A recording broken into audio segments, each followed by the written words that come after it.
지금부터 2024 헌납 8호 대통령 탄핵 사건의 제3차 변론 기일을 진행하겠습니다. 변론 등의 속기와 녹취에 관한 내규 3조 1항에 따라 앞으로 별도의 지시가 없더라도 속기사항은 변론 전부에 대해서 속기를 하십시오. 당사자와 대리인의 출석을 확인하겠습니다. 청구인 측에서 소추위원 나오셨습니까? 김희수 변호사님, 송도환 변호사님, 법무법인 LKBN 파트너스 이광범, 장순욱, 김현근, 성관정 변호사님.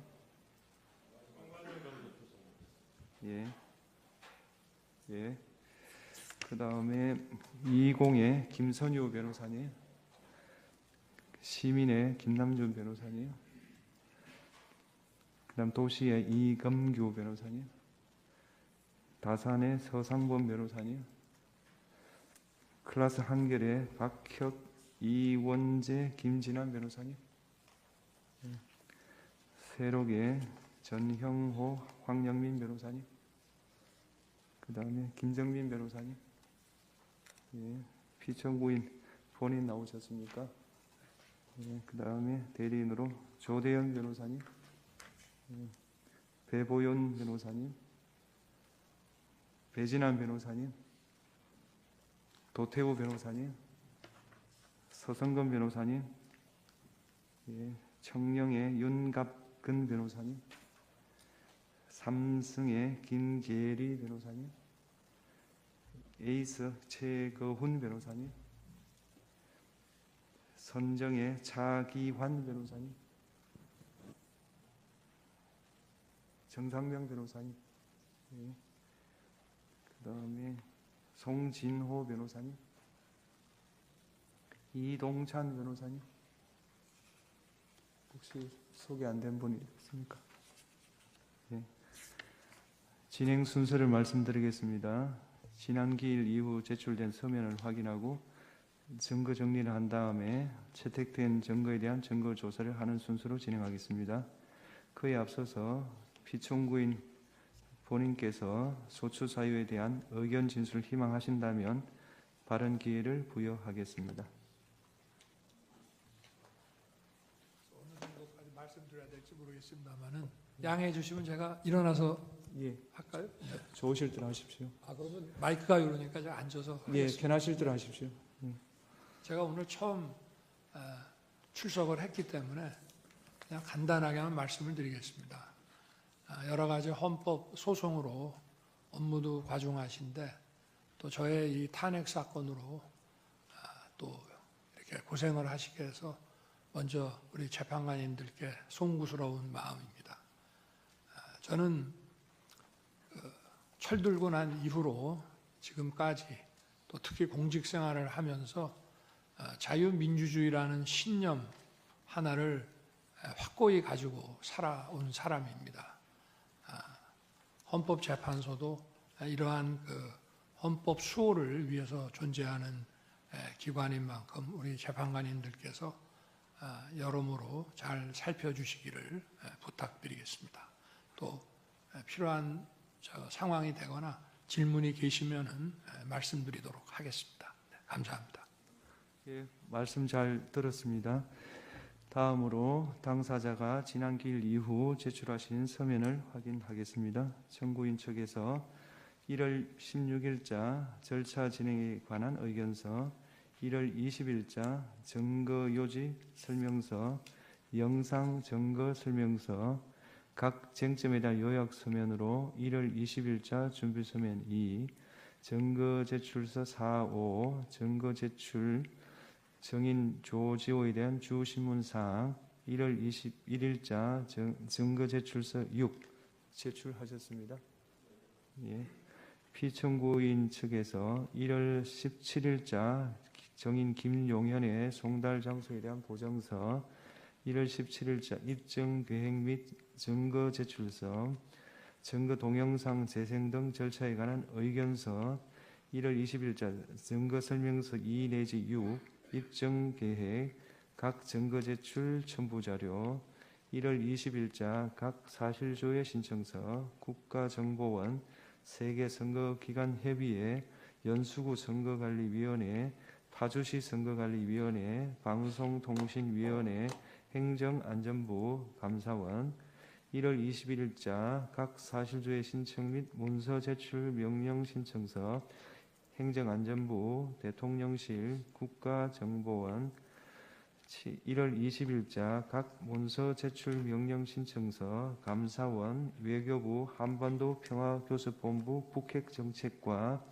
1월 20일자 정인 신청서 1월 20일자 사실조회 신청 및 인정 등본 송부 촉탁 신청서 부산광역시 경찰청 1월 20일자 각 인정 등본 송부 촉탁 신청서 대법원 수원고등법원 경찰청 국가수사본부 안보수사구 1월 20일자 서정요지 진술 1월 20일자 문서 송부 촉탁 신청서 국가정보원 정인 김용현에 대한 정인 신문사항 그 다음에 오늘 날짜로 소송 위임장 증거설명서 7, 8 재판부 성명사항에 대한 답변 제출하셨습니다. 맞습니까? 네, 맞습니다. 예.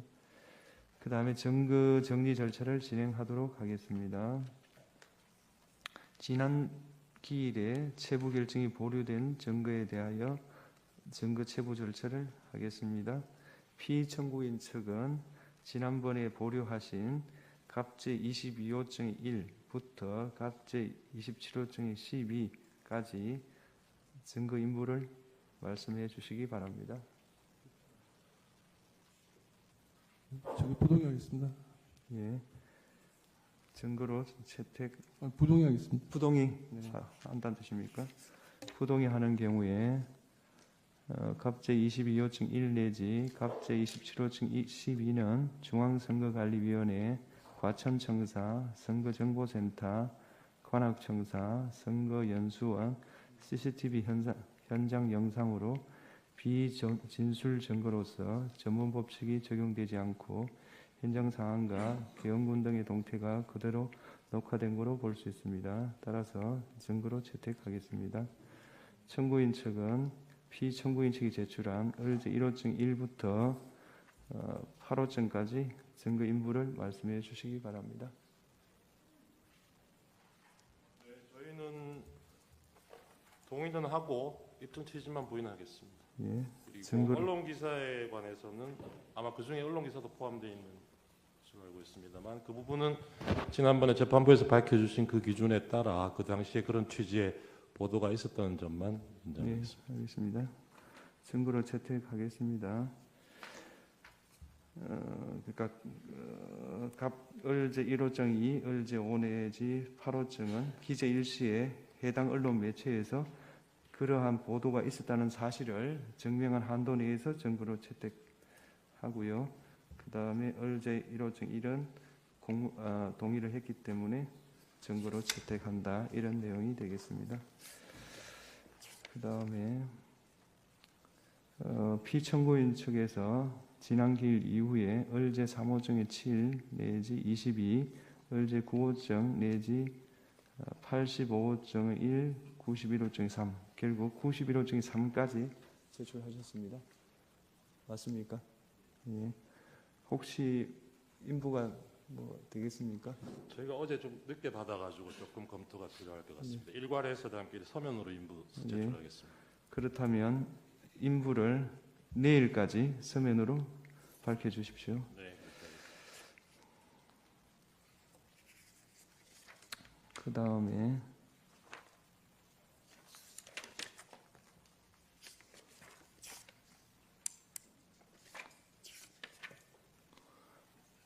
그 11조 가겠습니다. 청구인 측에서 지난 기일 이후에 갑제 29층 1 내지 35, 36의 1 내지 8 이렇게 증거로 제출하셨죠. 그렇습니다. 피청구인 측에서는 혹시 확인해 보셨습니까? 그건 내일까지 서면으로 제출하겠습니다. 예, 내일까지 증거 인부를 밝혀주시기 바랍니다. 그다음 다음 13조 채택된 증거에 대한 증거 조사를 할 수 있도록 각자 그러니까 오늘 채택된 증거에 대해서요. 서정 요지 진술을 준비해 주시고 영상 자료의 경우 중요 부분을 재생하여 시청할 수 있도록 꼭 시청해야 될 그 부분을 기일 전까지 특정해서 증거로 특정해서 제출해 주시기 바랍니다.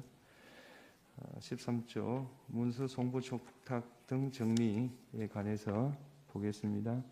서울중앙지방검찰청에서 1월 16일, 1월 20일 기록 인정등본 송부 촉탁에 대한 추가 회신을 하였습니다.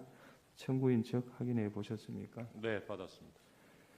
그다음 피청구인 대리인께 1월 16일 국가정보원 국가사이버안보센터 대통령실을 상대로 문서 송부 촉탁을 했고 선거관리위원회를 상대로 사실조회 신청을 했고 모두 채택해서 송부했습니다. 1월 17일 날요.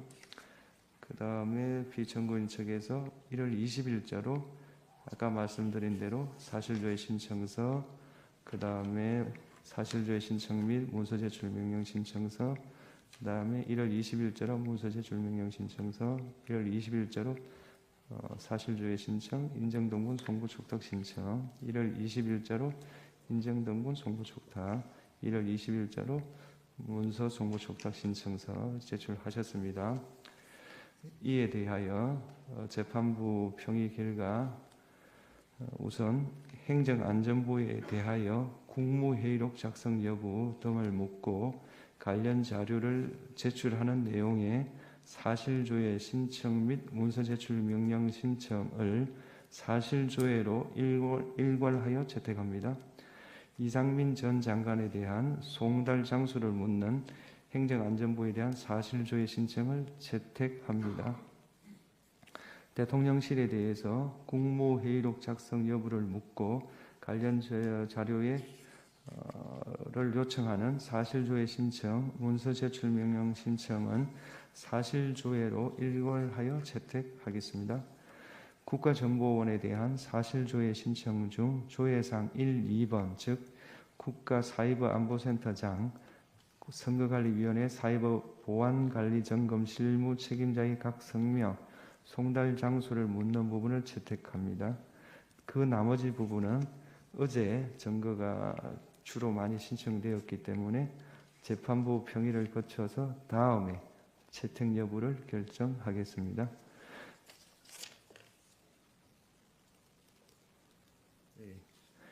그 다음 정인 신청 관련해서 청구인 측 정인으로 홍장원, 조지호, 곽종근, 이진우, 여인영 채택했고요.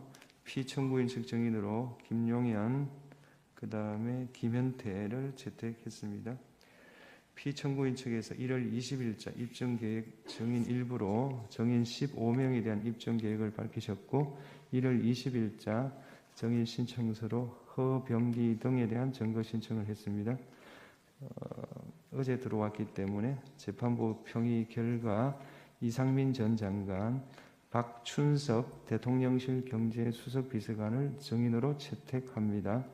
이상민 전 장관에 대해서는 주소를 현재 확보할 수 없기 때문에 2월 11일 오전 10시 30분으로 신문기일을 정하고요. 박춘석 정인에 대해서는 2월 6일 오후 3시 반 신문하겠습니다. 따라서 정인 신문기일을 다시 한번 정리를 해드리겠습니다.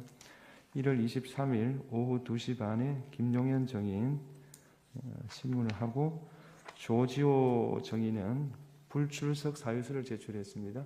불출석 사유서를 보시면 건강상 매우 안 좋다, 출석할 수 없다고 되어 있으니 청구인 측에서는 이 조지호 정인을 유지할지 여부에 대해서 검토를 해주시기 바라고 조지호 정인에 대해서 재소한 보류하겠습니다.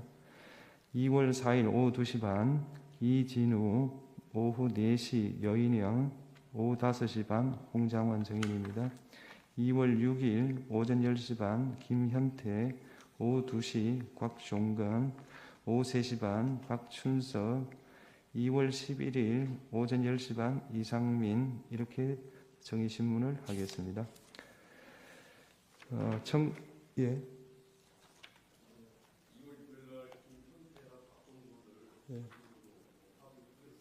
예.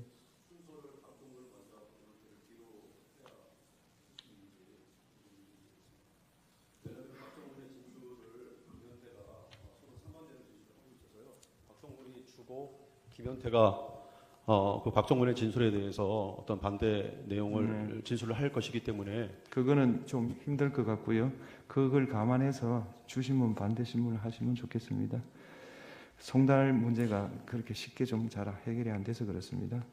2월 4일 정인신문을 위한 신문 사항을 청구인 측에서는 1월 30일까지 제출해 주십시오. 2월 6일 정인신문을 위한 정인신문 사항을 2월 3일까지 제출해 주십시오. 피청구인 측도 2월 6일 정인신문을 위한 정인신문 사항을 2월 3일까지 제출해 주십시오. 서정에 대한 증거 조사를 하겠습니다. 청구인 측은 증거로 채택되고 지난번에 서정의 요지를 진술하는 방법으로 증거 조사하기로 한 그 목록에 대해서 서정의 요지를 진술해 주시기 바랍니다. 재판장님, 저희가 이번에 제출했던 그 성명사항에 대한 답변을 한번 진술할 수 있는 기회를 먼저 주시고 증거 조사하실 수 있는지 좀 여쭙니다. 어떤 내용이 저희가 재판부께서 주심 재판관님께서 성명을 구하신 사항이 있는데 예. 그걸 저희가 오늘 재판부 성명사항에 대한 답변으로 제출했습니다. 네. 그걸 먼저 좀 진술을 하고 증거 조사를 하실 수 있는 점을 여쭙니다. 예, 그럼 진술하시죠. 지난번 변론 2차 변론기에 주심 재판관님께서 성명을 구하신 사항에 대해서 답변드리고자 합니다. 전번 답변서 3에 기재됐던 내용 중 포고령 1호의 작성 경위, 포고령에 기재된 국회 및 지방의회의 반구적 활동의 의미, 야당의 만국적 행태와 병력 투입의 관계에 대해서 주심 재판관님이 성명을 구하셨습니다. 이에 대해서 말씀드리고자 합니다. 포고령 제1호와 관련해서 저희가 답변서 3에 실제로 그때 2024년 12월 3일 밤 11시경에 비상계엄이 발령되었고 같은 날 23시 28분 계엄 사령관의 포고령 제1호가 선포되었는데 포고령 제1호는 국방부 장관 김용현이 국회 해산권이 존재하였던 예전의 군사정권 시절 계엄 예문을 그대로 필사하여 작성한 것을 피청구인이 몇 자 수정한 것이었습니다. 그 기재 내용의 의미에 대해서 말씀드리겠습니다. 비상계엄은 피청구인이 만국적인 국정마비 상황을 사회 교란으로 인한 행정, 사법의 국가기능 붕괴 상태로 판단하여 계엄령을 발동하되 그 목적은 국민에게 거대 야당의 전무후무한 탄핵소추 남발, 입법 폭주, 외교 안보 분야의 횡포, 예산의 무차별 삭감 등 국가 이익에 반하는 폐악 행위를 알려 호소하고 이를 멈추도록 호소하고 경고하고자 하는 것이었고 그럼으로써 자유민주주의 헌정질서의 붕괴를 막고 국가 기능을 정상화하고자 하는 것이었습니다. 이에 따라 포고령은 계엄의 형식을 갖추기 위한 것이고 그 집행의 의사가 없었고 상위법과 저촉 소지가 있어서 집행할 수도 없는 것이었습니다. 포고령 집행의 구체적인 의사가 없었으므로 실행할 계획도 없었고 포고령을 집행할 집행기구 구성이 전혀 포함되지 않은 것이었습니다.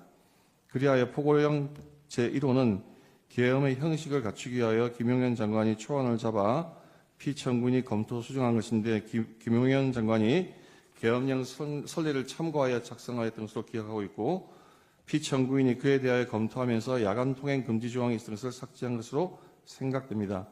그 국회 및 지방의회 활동 금지의 범위에 대해서 말씀드리겠습니다. 계엄법 제9조의 제1항은 비상계엄 지역 하에서 계엄 사령관은 군사상 필요할 때 체포, 구금, 압수수색, 거주 이전, 언론, 출판, 집회, 결사 또는 단체 행동에 대해서 특별한 조치를 할 수 있고 이 경우 계엄 사령관은 조치 내용을 공고해야 한다고 규정하고 있습니다.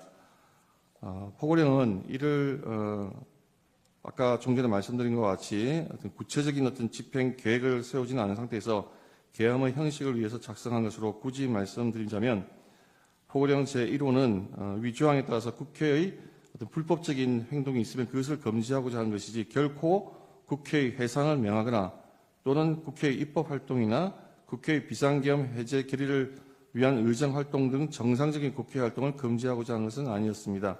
실제 국회는 아무런 방해 없이 평화적으로 비상계엄 해제 결의를 하였고 피청구인은 이에 따라서 비상계엄을 해제하였습니다. 여기서 말하는 반국가적 활동의 의미에 대해서 말씀드리겠습니다. 보령 제1호에 있는 반국가적 행위의 의미는 국가 안보 측면만을 말하는 것이 아니라 국익을 해하여 나라의 위기를 초래하는 일체의 행위를 포함하는 포괄적인 개념으로 사용한 것입니다.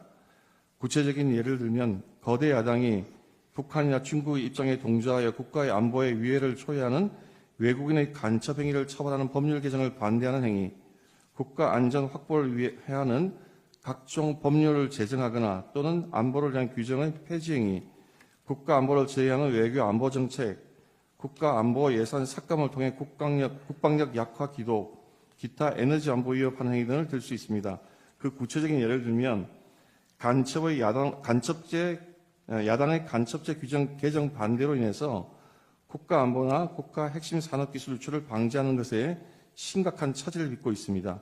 2024년 6월 중국인 3명이 최소 2년 이상 드론으로 부산에 정박 중인 미국 항공모함 등 군사시설 사진을 500여 장 촬영한 사건, 정보사 블랙이온 명단이 중국에 유출되었으나 유출 상대방이 중국인이어서 처벌하지 못한 사건 등은 그 좋은 예입니다. 나아가 국가 산업의 핵심 기술이 중국에 유출되어도 간첩죄로 처벌할 길이 없습니다. 야당은 현재도 간첩죄 규정의 개정에 반대하고 있고 이로 인해서 중국의 간첩들은 한국에서 활개치고 있습니다. 러시아 우크라이나 전쟁이 장기화되면서 북한, 러시아, 중국이 밀착하는 가운데 대통령이 국가 안보를 위해 한미일 군사 합동훈련한 것을 전쟁광으로 매대하여 1차 탄핵 소추안에서는 그 사유로 삼기도 했습니다. 현대전은 드론의 등장으로 양상이 바뀌고 있고 피청구인이 우크라이나에 참관단을 보내려 하자 국방장관을 탄핵하겠다고 위협했습니다. 우크라이나 전쟁에는 1만 명 이상의 북한군이 파견되어 있으므로 북한군의 작전 체계, 전투 능력에 대한 정보 수집은 우리나라 국가 안보를 위해서 매우 중요합니다. 국가 안보를 위해 우방국의 현대전에서 교훈을 얻기 위해 참관단 파견을 방해하려는 거대 야당의 저의가 무엇인지 묻지 않을 수가 없습니다. 또 거대 야당은 방산물자를 수출할 때 국회의 동의를 받도록 하는 방해사업법 개정안을 당론으로 추진하고 있습니다. 방산 수출의 관건인 신속한 대응이 어려워지고 기밀 유지가 불가능하기 때문에 방산 수출이 사실상 중지될 수도 있습니다. 이렇게 거대 야당이 반대하면 북한, 중국, 러시아가 원치 않는 자유서약에 대한 방산 협력이 불가능해집니다. 우리나라의 국방과 국익에 막대한 손실이 발생합니다. 거대 야당이 2025년 예상 중 일방적으로 삭감한 4조 1천억 원 대부분이 핵심 국정 과제를 추진하기 위한 예산입니다. 부족한 초급 장교 인력을 확보하기 위한 예산인 당직비, 수당, 그 인상 비용, 이사비 현실화, ROTC 생활지원금 인상비에 활동비를 다 삭감했고 북한의 핵과 미사일 위로부터 국가와 국민을 지키기 위한 한국형 3축 체계 킬체인 예산을 대폭 삭감했으며 드론 전쟁 대비 예산을 삭감하여 사업을 중단시켰고 정밀 유탄 사업도 차질을 빚게 했습니다. 북핵의 위협에 대응하기 위한 핵심 방위 사업 예산을 이렇게 일방적으로 대폭 삭감한 저희를 묻지 않을 수 없습니다. 거대 야당이 대한민국의 생존이 걸린 에너지 안보도 위협하고 있습니다. 지난 정권 내내 탈원전 정책으로 인해서 에너지 안보의 기반을 무너뜨려 놓고 원전 생태계를 복원하려고 하는 현 정부의 노력을 사사건건 제동을 걸고 있습니다. 24조 원 규모의 체코 원전 사업에서 어렵게 우선 협상자에 선정되었을 때에도 정부의 노력을 지원하여서 우리나라를 위한 산업 수출을 이루기는커녕 덤핑 수출이라는 가짜 뉴스를 내놓고 한미 원자력 협력의 핵심 과제인 차세대 원전 기술 SFR의 R&D 계산도 90%나 대폭 삭감을 해버렸습니다. 이렇게 우리나라의 원전 경쟁력이 떨어지면 우리나라의 산업 경쟁력이 급격히 위축될 뿐만 아니라 지금 현재 원전 확대에 열을 올리고 있는 중국이 가장 큰 이익을 보게 됩니다. 거대 야당은 동해가스전 시추 예산, 이른바 대왕고래 사업 예산을 사실상 전액 삭감하여 온 국민이 바라는 산유국의 꿈을 무산시키려 하고 있습니다. 지금 세계가 급격히 재편되면서 글로벌 에너지 공급망이 흔들리고 안전적인 에너지 자원 확보가 국가의 생존에 직결되고 있습니다. 최대 140억 배럴 2270조 원에 달할 수 있는 대왕고래 사업에 성공한다면 우리의 에너지 자력과 에너지 안보를 획기적으로 강화할 수 있음에도 불구하고 오로지 정치적인 목적으로 사업 진행을 가로막고 있습니다. 그뿐만 아니라 거대 야당은 우리 사회의 안전을 지키기 위한 필수 예산도 무차별 삭감했습니다. 검찰, 경찰의 내년 특경비, 특활비, 치안활동비 예산을 전액 삭감했습니다. 검찰 587억 원, 경찰 31억 원에 달하는 예산을 아예 영원으로 만듦으로써 수사를 제대로 하지 못하게 하고 있습니다. 이로 인해서 마약 범죄라든지 또는 치안 범죄 등의 활동이 줄어들면 그것이 과연 누구에게 이익이 되고 누구에게 피해가 되겠습니까? 또 이러한 예산은 금융사기 사건, 성범죄를 비롯한 사회적 약자 대상 범죄, 마약, 조폭 등 민생 침해 사건 수사 그리고 대공 수사에도 쓰이는 예산인데 이것을 다 삭감하는 저희는 무엇입니까? 대한민국을 마약과 조폭과 성범죄자들이 활개치게 하는 나라로 만들겠다는 것인지 묻지 않을 수가 없습니다. 거대 야당은 자신들의 비위를 조사했다는 이유로 감사원 특경비 60억 3,800만 원도 전액 삭감했습니다. 이 또한 감사원이 감사를 통해서 자신들의 비위를 캐지 못하도록 하는 것이라고 하지 않을 수가 없습니다. 나아가 대통령실 국가안보실의 특활비 80억 5천만 원도 전액 삭감했습니다. 민주당 자신이 정부일 때에는 오히려 대통령실의 특활비가 96억 원에 달했습니다. 이와 같이 예산을 무분별하게 삭감하는 것은 국가의 정상적인 활동을 방해하고 차질을 빚게 하는 것이라고 하지 않을 수가 없습니다. 이러한 것은 상권 분립의 헌정 질서에도 위배되는 것이고 국헌문란 행위라고 판단하지 않을 수가 없습니다. 그러면서도 국회의원의 해외 출장비에 쓰이는 국회의원들의 해외 출장에 쓰이는 국회 특갈비, 특경비 예산은 195억 원으로 유지하고 연봉은 국회의원들의 연봉은 1억 6천만 원으로 오히려 인상을 했습니다. 나아가 거대 예산의 예산 폭군은 민생과 서민들의 민생과 미래까지 위협하고 있습니다. 대통령은 그동안 직접 전국을 돌며 민생 토론회를 열어 현장의 의견을 수렴하고 공직자들이 밤잠을 아껴가며 피부에 와닿는 정책을 개발해 놓았습니다. 그러나 거대 야당의 무자비한 핵심 예산 삭감으로 많은 사업이 중단될 위기에 처해 있습니다. 기초과학연구, 양자 반도체 산업, 바이오 산업 등 미래 성장 동력이 될 산업의 예산을 대폭 삭감했습니다. 산업 생태계 조성을 위한 혁신 성장 펀드, 강소기업 육성 예산도 삭감했습니다. 또 긴급 상황에 대처하기 위한 예비비를 무려 2조 4천억, 절반이나 삭감을 해서 삭감했고 이 가운데 1조 원은 재해 대비 예산입니다. 매년 폭염, 폭우, 태풍 등 기상이변이 속출하는 상황에서 국민 피해가 더 커질 수밖에 없습니다.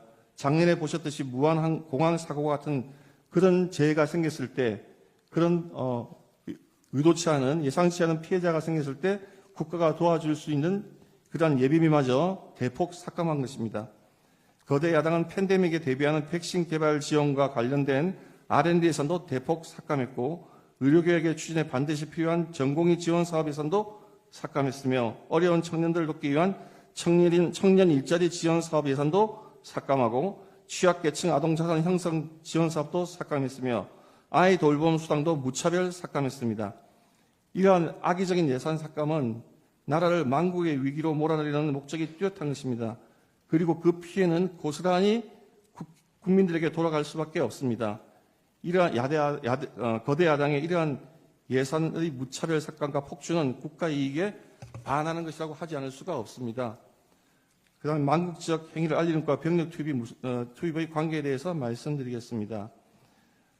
저희가 소규모이지만 병력을 국회에 투입한 이유도 거대 야당의 망국적 행태를 국회와 국민들에게 직접 알리고 계엄 선포 방송을 본 국회 관계자들과 시민들이 대거 몰릴 것에 대비해서 질서를 유지하기 위한 것이지 국회를 해산시키거나 기능을 마비시키려고 하는 의도는 아니었습니다.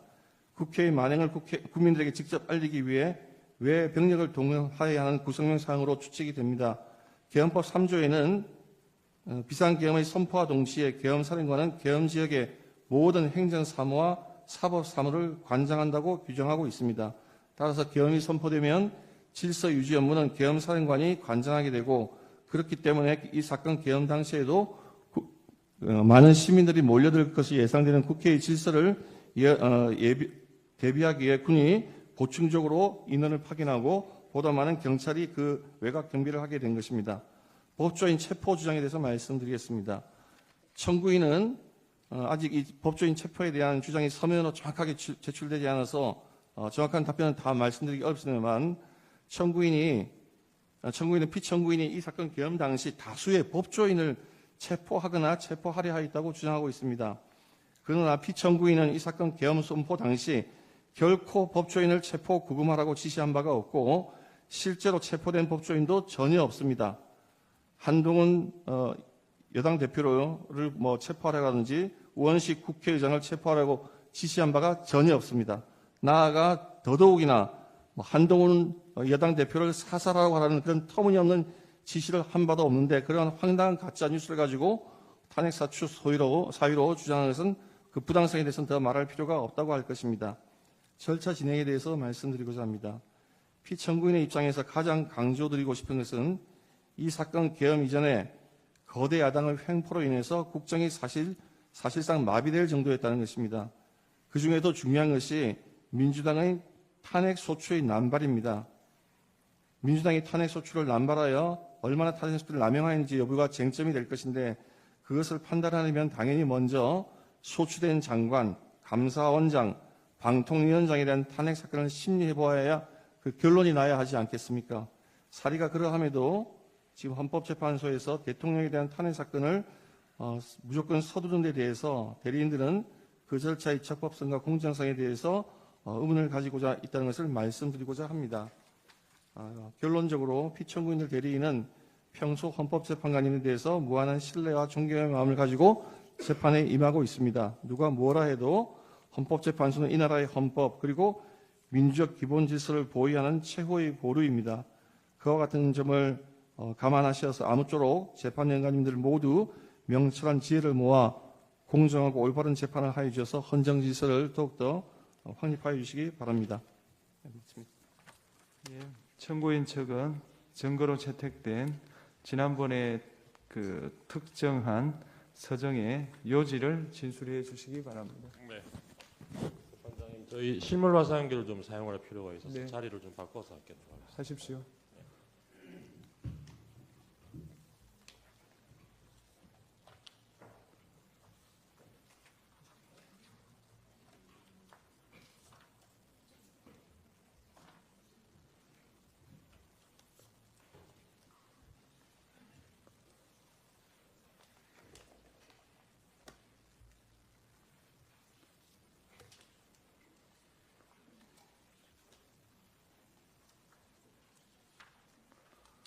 되나요?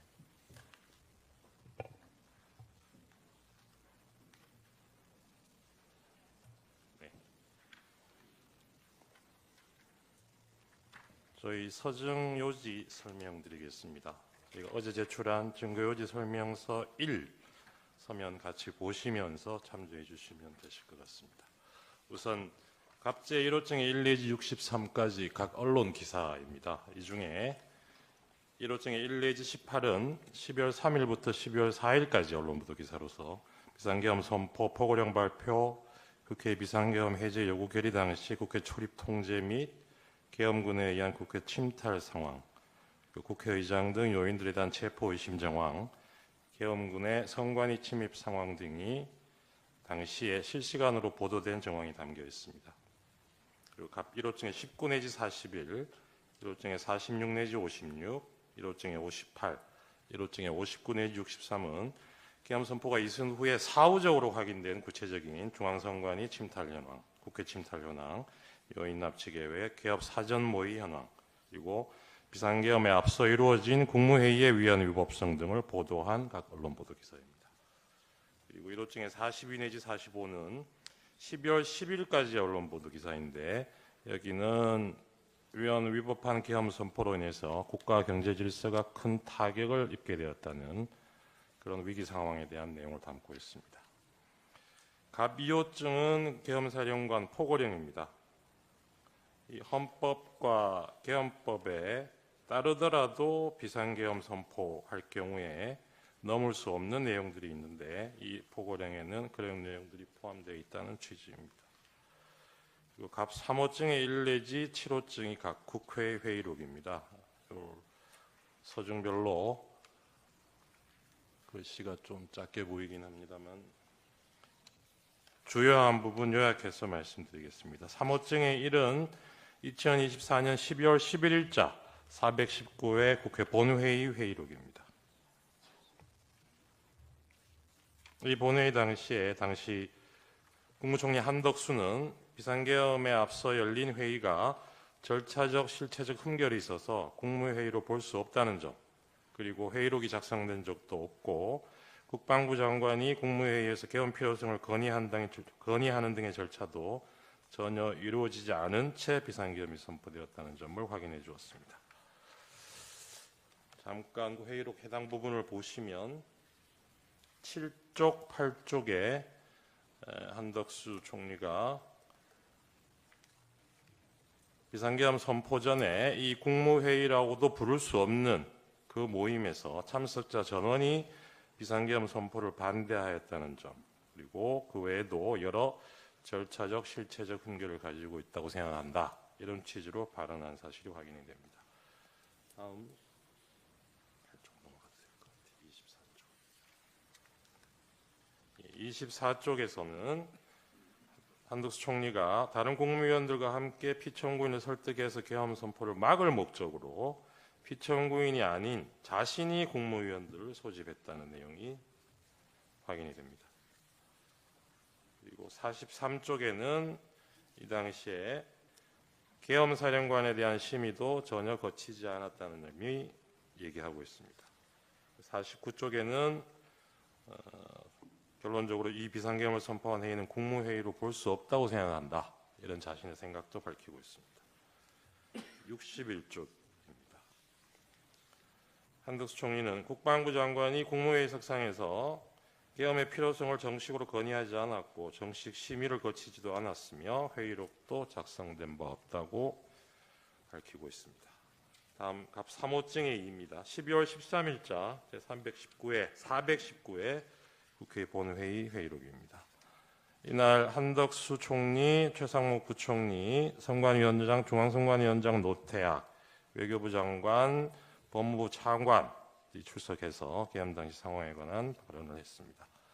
여기서 중앙선관위원장 노태악은 계엄군의 선관위 무단 점거, 서버 탈취 시도가 위헌 위법 반응에 해당한다는 점이 명백하다고 진술을 해줬고 선관위 시스템상 부정선거가 불가능하다는 점도 확인을 해주었습니다.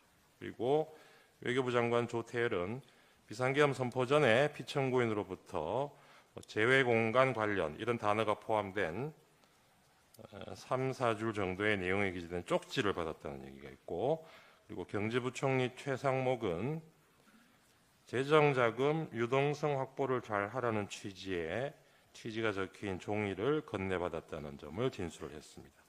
최상목 당시 부총리가 받았다는 이 쪽지는 최근에 확인된 수사기관에 제출했던 내용과는 그 내용이 상당히 다르다는 부분도 나중에 말씀드릴 기회가 있을 것 같습니다. 그리고 한덕수 총리는 국방부 장관의 계엄 선포 건의가 자신을 거쳐 이루어지지 않았다는 점을 확인해주고 있고, 그리고 국무위원들 중에 문체부 장관 유인촌, 환경부 장관, 고용노동부 장관, 국가보훈부 장관 등은 국무회의 소집 요구 자체도 받은 적이 없다는 점을 확인해주고 있습니다.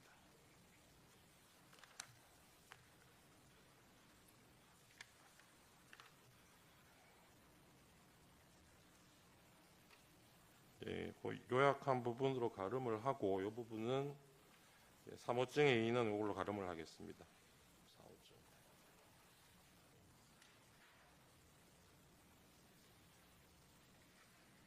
4호증의 1 내지 4는 국회 국방위원회 회의록입니다.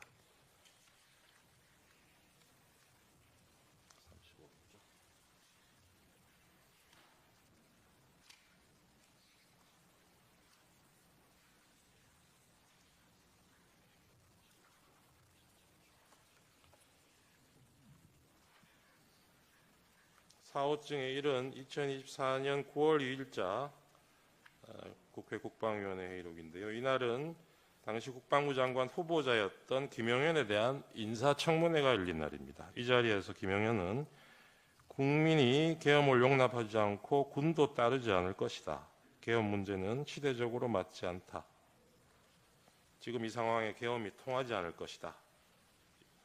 이러한 취지로 당시 이 계엄 의혹을 제기한 야당 의원들에 대한 질문에 대해서 이 비상계엄에 대해서 자신은 이렇게 생각한다는 인식 내용을 보여주었습니다.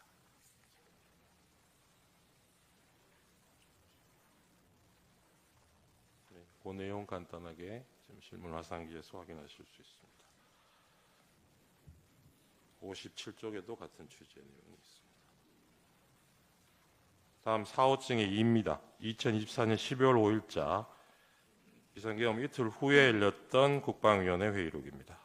이 자리에 계엄사령관, 국군참모총장 박안수, 국방부 차관, 현재 장관 직무대행을 하고 있는 김선호, 그리고 국방부 기획관리관 등이 출석을 해서 계엄 당시의 상황에 관해서 진술을 했습니다. 이 자리에서 국군참모총장 박안수는 포고령을 비상계엄 선포된 이후인 10시 30분부터 11시 사이에 처음 받고 김영현 장관으로부터 건네받았다는 점, 그리고 자신이 계엄사령관이 된 후에 특전사령관, 방척사령관, 수방사령관, 경찰청장과 여러 차례 통화한 사실을 진술하고 있습니다. 그중에 61쪽 보시면 이때 박안수가 12월 3일 오후 11시 30분경에 경찰청장 조지호에게 전화통화로 포고령 1항에 관해서 설명을 하면서 지시한 사실을 인정하고 있습니다. 다음 4호증의 3입니다. 12월 10일자 국회 국방위원회 회의록. 이날은 육군 특전사 707 특임단장 김현태, 그리고 수방사 1경비 단장, 정보사 문상호 사령관, 특전사 곽종근 사령관, 그리고 특수전사령부 1공수 여단장 이상현, 특전사 특수작전항공단장 김세운, 수방사 군사경찰단장 김창학 등이 진술해서 당시에 실제적으로 이루어졌던 계엄군들의 실제 내용, 활동 내용을 진술하였습니다. 그중에 주요한 부분을 보면 곽종근은 피청구인인 대통령이 12월 4일 비화폰을 이용해서 자신에게 국회에 투입 중인 707 특수임무단의 이동 상황을 물어본 사실, 그리고 날이 바뀌어서 12월 4일 00시 30분부터 40분경 사이에 자신에게 다시 전화를 해서 의결 정족수가 아직 안 채워진 것 같다. 빨리 문을 부수고 들어가서 안에 있는 인원들을 끄집어내라 라고 지시한 사실. 그리고 김영현도 그 계엄 이틀 전인 12월 1일 국회 선관위 민주당사 여론조사 꽃 등 6개 시설을 확보할 것을 지시한 사실을 진술한 바 있습니다. 그리고 특전사 707 특임단장 김현태는 이 사령관인 곽종근이 이 계엄 선포 직후에 그날 밤에 20차례 이상 자신에게 전화를 해서 국회의원 150명을 넘어서는 안 된다고 말한 사실, 그리고 국회 건물 봉쇄를 지시받고 인원 포방용 케이블 타이를 지참하게 한 사실을 진술하고 있습니다.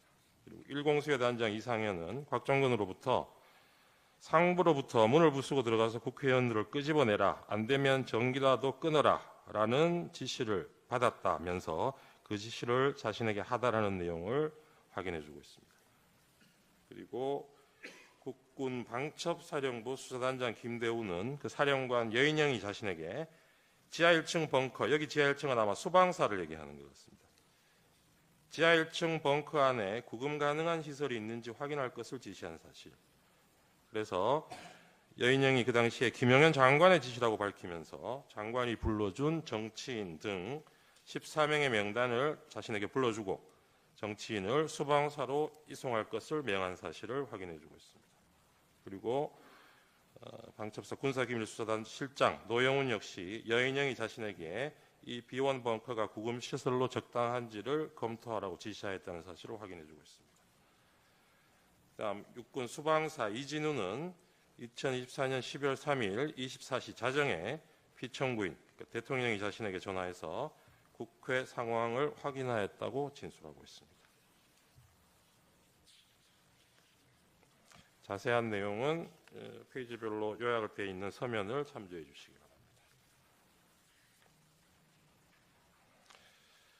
11쪽에 저희 준비한 서면 11쪽에 122쪽 잠깐 보시면 육군 특수작전 항공단장 김세우는 비행 제한 구역에 대한 헬기 승인을 당시 수방사 합동 방공 작전 통제소로부터 받는다는 점을 확인해 주면서 이 수방사가 보류를 하는 바람에 비행이 늦어서 결과적으로 헬기가 국회에 지연 도착했다는 사실을 확인해 주고 있습니다.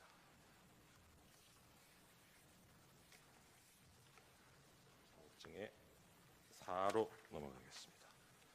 사호증의 4는 2024년 12월 11일자 419회 국회 국방위원회 회의록입니다. 여기 14쪽, 16쪽을 보시면 특전사령관 곽종근이 피청구인 그러니까 대통령이 계엄 관련 마지막 지시가 문을 깨부수고 들어가서 끌어내라 라는 것이었다는 점을 확인해 주고 있고, 그리고 국군 방첩사령부 법무실장 윤빈아는 이 성관이 압수수색에 대한 내용을 검토한 결과 포고령 발령 전의 행위를 이유로 압수 등 수사를 해서는 안 된다. 그리고 압수 절차 등을 하기 위해서는 최소한 범죄 혐의를 특정해서 정식적인 입건 그런 절차를 따라야 하는데 이런 절차를 거치지 않고 위법하게 증거를 수집하게 되면 나중에 처벌도 받을 수 있다. 이런 검토 결과를 보고한 내용을 확인해 주고 있습니다. 다음 갑 5호증의 1, 2 국회 행정안전위원회 회의록입니다. 5호증의 1은 그중에 12월 5일자 국회 행안위 회의록입니다. 이 자리에서 이상민 당시 행안부 장관, 조지호 경찰청장, 서울지방경찰청장 김봉식, 그리고 당시 국회 경비대장이었던 목현태, 중앙선거관리위원회 사무총장 김용빈 등이 계엄 당시 상황에 대해서 발언한 내용들이 있습니다. 우선 쪽수를 좀 보시면서 말씀드리겠습니다. 11쪽에 경찰청장 조지호가 12월 3일 비상계엄 선포 직후인 밤 10시 28분경에 서울경찰청장에게 국회 주변 안전조치를 강구할 것을 지시하고 5개 기동대를 배치하였다고 한 점이 확인이 됩니다. 그리고 같은 날 10시 46분부터 국회 내부 진입을 일시 통제했다가 11시 6분에 국회의원 등 관계자를 신분 확인 후 일시 출입 조치를 했다가 11시 37분 포고령에 따라서 다시 국회 출입을 전면 통제한 사실을 확인하고 있습니다. 그리고 12쪽입니다. 서울특별시 경찰청장 김봉식이 확인한 내용인데요. 포고령 공포 이후에 본청의 지침을 받아서 같은 시간입니다. 11시 37분부터 국회 출입을 전면 통제했고 12월 4일 01시 01분경 계엄 해제 의결 이후에 국회 사무총장의 요구에 의해서 1시 46분경부터 관계자 출입을 허용했다는 내용이 확인됩니다. 그리고 12쪽에서 13쪽 보시면 중앙선관위 사무총장 김용빈의 진술 내용인데요. 계엄 선포 직후에 계엄군 10명이 계엄 선포 직후인 10시 30분, 밤 10시 30분에 청사 내에 투입이 됐고 같은 시각 경찰 10여 명이 청사 정문 출입 통제를 실시하였다고 확인을 해주고 있습니다. 그리고 경찰 90여 명이 11시 50분경에 추가로 투입돼서 청사 밖에 대기하고 있었고 계엄군 100여 명이 12월 4일 00시 30분 추가로 청사 내에 투입돼서 청사를 점거하는 상황이었다고 확인해주고 있습니다. 그리고 이때 최초 투입된 계엄군 10여 명이 선관위 야간 당직자 등 5명의 핸드폰을 압수하고 행동 감시 및 청사 출입 통제를 실시했다고 확인하고 추가 투입된 100여 명은 1층 로비 등에서 경계 작전을 실시하면서 총 3시간 20여 분간 점거되었다는 사실을 확인해주고 있습니다. 그리고 54쪽에 경찰총장 조지호의 진술 내용입니다. 계엄사령부로부터 주요 포스트인 선거관리위원회에 대한 적절한 조치가 있을 것이라는 요청을 받고 자신의 경력 배치를 지시를 했다는 내용을 확인해주고 있습니다. 그리고 54쪽에 국회경비대장 64쪽입니다. 목현태의 진술이 있습니다. 이때 서울특별시 경찰청 무전망으로 지시를 받아서 12월 3일 11시 37분경부터 국회의원 출입을 포함한 국회 출입을 전면 통제하였다는 사실을 확인해주고 있습니다. 그리고 그 전에 10시 49분부터 국회 외부에서 내부로 들어가는 인원을 원천 차단하는 지시가 내려와서 실제적으로 국회의원 출입도 포함해서 전면 통제가 이루어졌다가 11시 7분경 일시 해제됐다가 11시 37분에 다시 또 전면 통제로 그렇게 바뀐 사정을 구체적으로 진술하고 있습니다.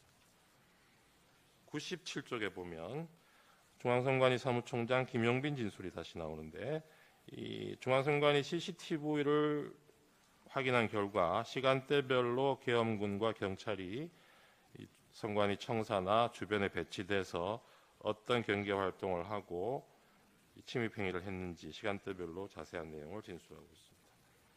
그리고 94쪽에 보시면 경찰청장 조지호가 당일 밤 11시 20분에서 30분 사이에 계엄사령관과 통화를 했고 그때 계엄사령관이 국회 통제를 요청했다고 한 사실을 인정하고 있습니다. 그 당시에 선거관리위원회에 대해서도 계엄사령관으로부터 통제 요청이 있었다는 사실을 확인해주고 있습니다.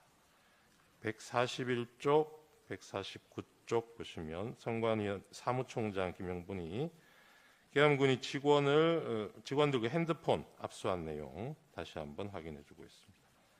다음 갑 5호증의 2024년 12월 13일자 국회 행정안전위원회 회의록입니다. 이날 서울특별시 경찰청의 차장, 지금 현재 청장을 직무대행하고 있는 최현석 차장, 그리고 경기 남부경찰청장 김준영, 서울특별시 경찰청 경비부장, 그리고 경비안전계장 등이 당시의 상황에 대해서 진술한 내용이 담겨 있습니다. 이 자리에서 주진우, 최창복 등은 비상계엄 당시의 국회 통제 상황을 구체적으로 얘기하고 있고 경기 남부경찰청장 김준영은 경찰의 선관위 투입 사실을 확인해주고 있는데 그 주요 내용을 잠깐 보시면 8쪽에서 서울특별시 경찰청장 경비부장 주진우는 12월 3일 저녁 7시에서 9시경 비상계엄 당시 청장이었던 서울시청장이었던 김봉식으로부터 호출을 받아서 미리 투입할 수 있는 이 경찰 부대들이 어떤 부대들이 있는지 그 정도를 확인하고 자신이 추가로 한 개 부대 정도 더 이동할 수 있다는 내용으로 답변한 사실을 확인해주고 있습니다. 그리고 12쪽에 보시면 경비안전계장 최창복도 서울특별시 경찰청장 김봉식으로부터 이 국회에서 계엄군이 와 있으면 국회 안으로 들여보낼 것을 지시받았다는 내용을 확인해주고 있습니다. 18쪽 보시면 경기도 남부경찰청장 김준영이 계엄 당시에 조지호로부터 12월 3일 10시 41분경에 선관위 그리고 선관위 연수원에 경찰력을 배치해서 안에 있는 사람이 밖으로 나오는 것은 놔두고 진입을 통제하라는 지시를 받았다고 확인해주고 있습니다. 그리고 33쪽을 보시면 이 당시의 경찰서 차장 현재 직무대행하는 이호영이 국회 외부 통제를 위해서 경찰이 동원되었고 경찰이 계엄군 700명의 국회 내로 진입하는 것을 도왔다는 사실을 확인해주고 있습니다.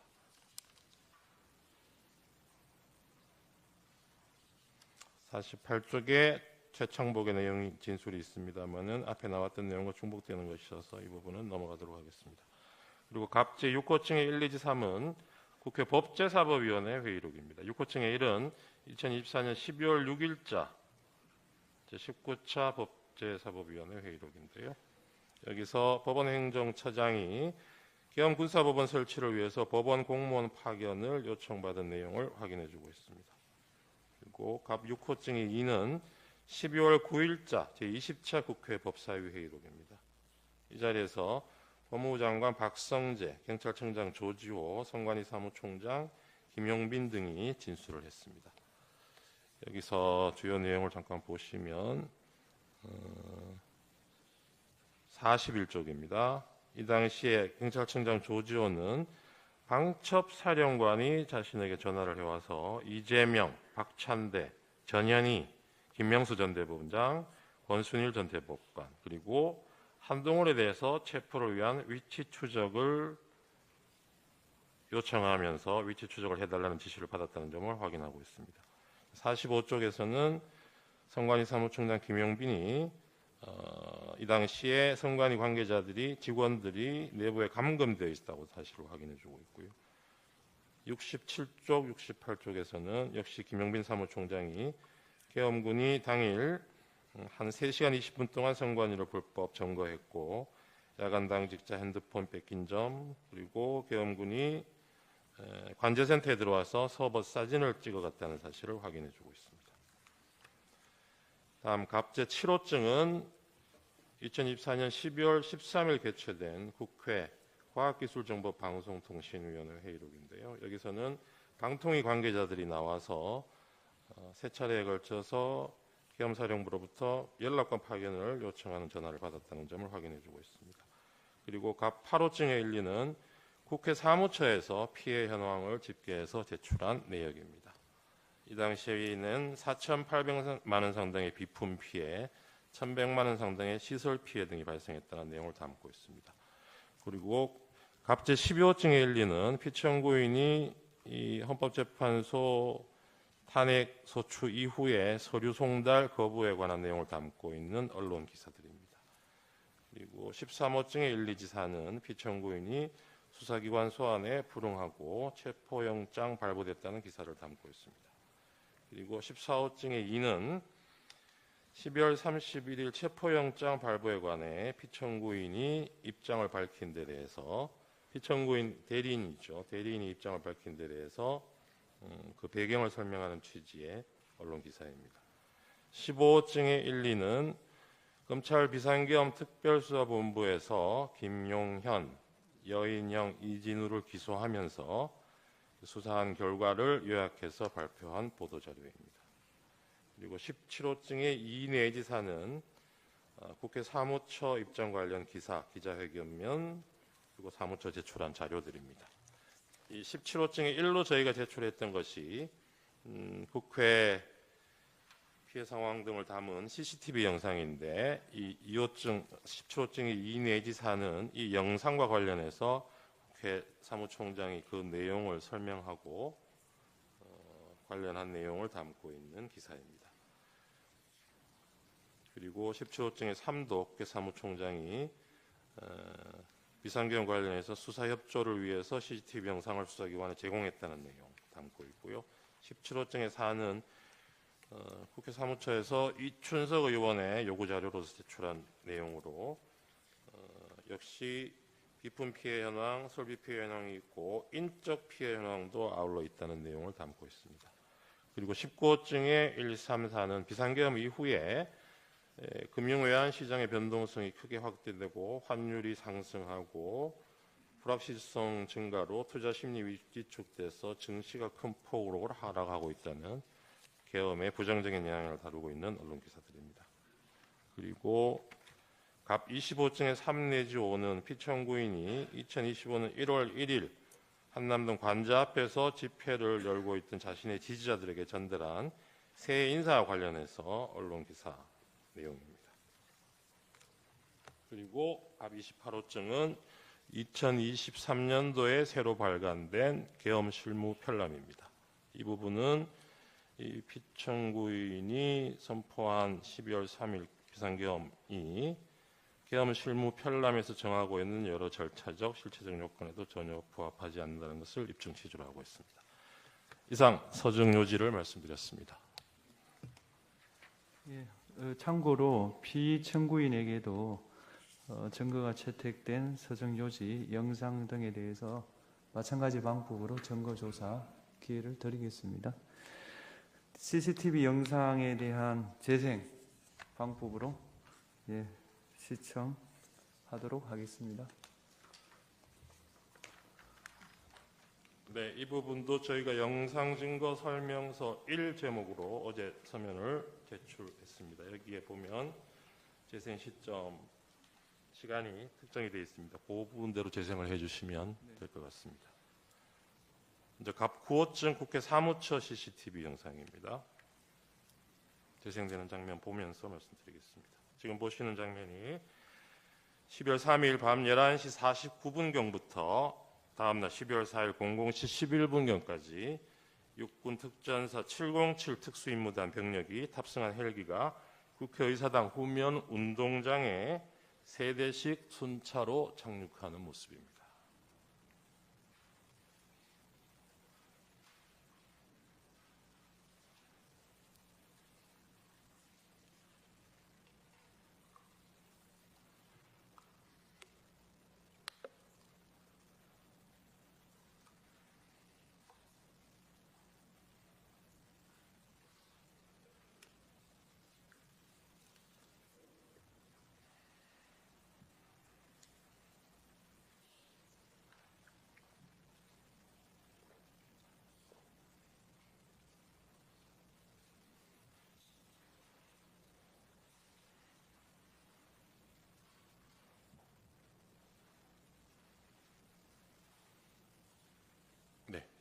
다음 본청으로 진입하는 무장한 계엄군의 모습입니다.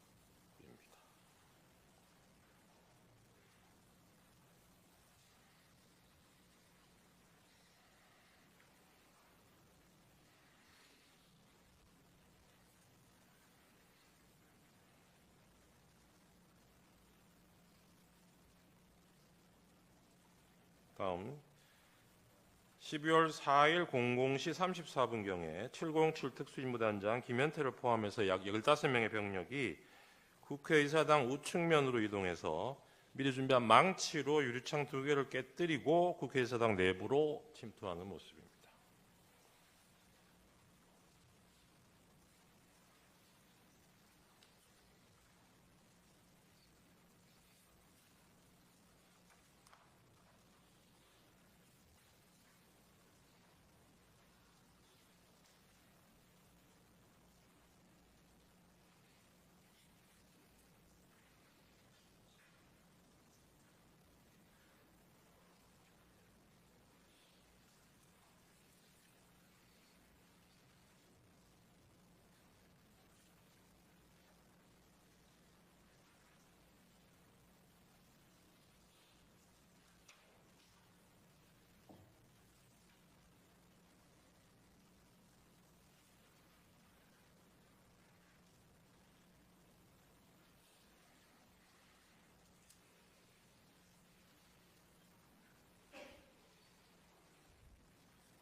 유리창을 깨고 들어가는 모습.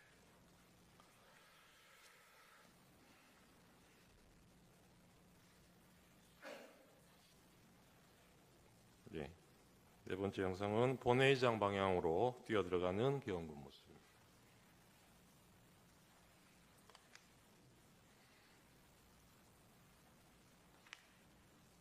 그리고 본회의장 앞장면인데 국회 내 당직자, 보좌관 이런 분들이 계엄군의 국회의사당 진입을 막기 위해서 소화기를 분사하니까 이를 피하기 위해서 잠시 물러서다가 대치 상태를 계속해서 유지하고 있는 계엄군들 모습입니다.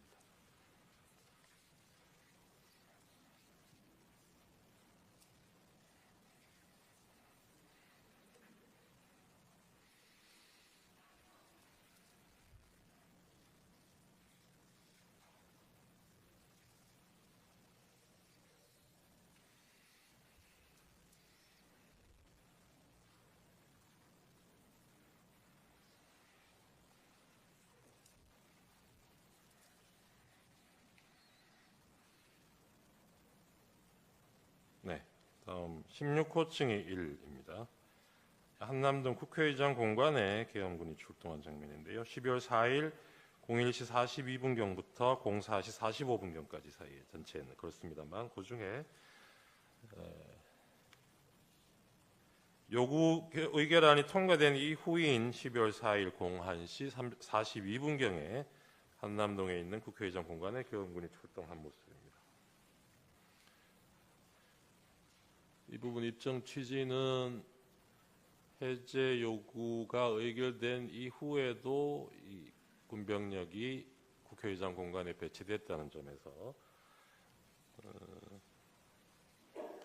추가적인 계엄을 시도하거나 이에 대해서 국회 비상계엄 해제 의결을 막으려 한 것이 아닌지 의심되는 그런 영상입니다. 다음 갑 22호증의 1 중앙선관위 과천청사 내부 1층 로비 CCTV 영상입니다. 지금 보시는 거는 12월 4일 01시 17분 10초부터 18분 20초 사이까지 영상입니다. 중앙선관위 과천청사 내부 1층 로비에 계엄군이 수십 명 모여드는 모습입니다.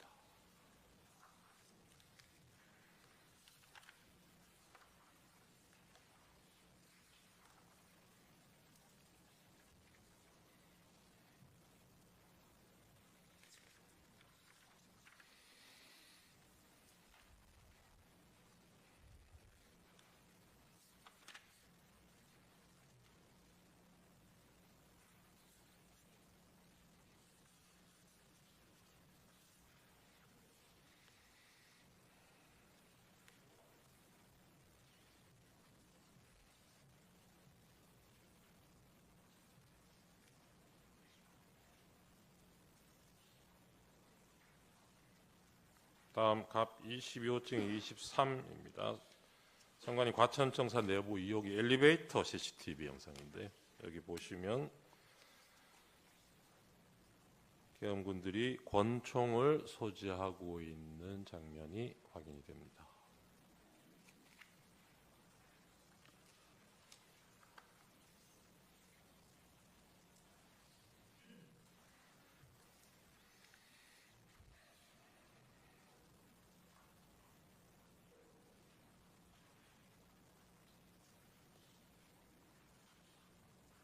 다음 갑 22호증이 24입니다. 중앙선관위 과천청사 내부 신관 2층 승강기 CCTV 영상인데 저 선관위에서 사무실에서 선관위 조직도를 확보해서 전달해주고 있는 장면으로 보입니다. 다음 23호증의 2입니다. 선관위 과천청사 정문 외곽 CCTV 영상입니다. 지금 보시는 거는 계엄 선포 직후인 그날 밤 10시 32분 58초부터 33분 44초 사이의 영상입니다. 계엄군 10명이 피청구인 선포 직후인 이 시간대에 선관위 과천청사 정문으로 들어오는 모습입니다.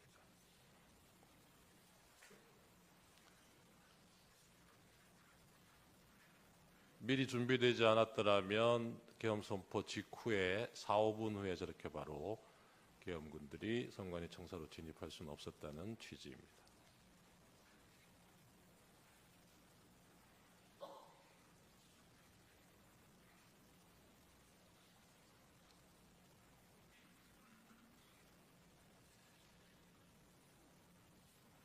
다음인가요? 과천청사 건물로 들어가기 위해서 이동하는 계엄군 모습입니다.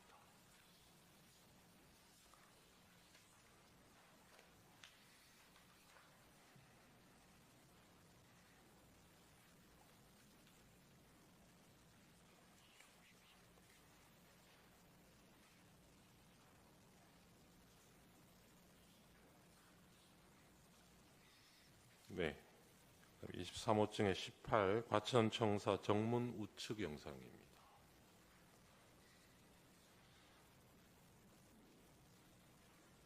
역시 같은 시간대 계엄 선포 직후인 10시 33분 34분 사이에 선관위 과천청사 정문으로 들어오는 계엄군들 모습이 확인이 됩니다.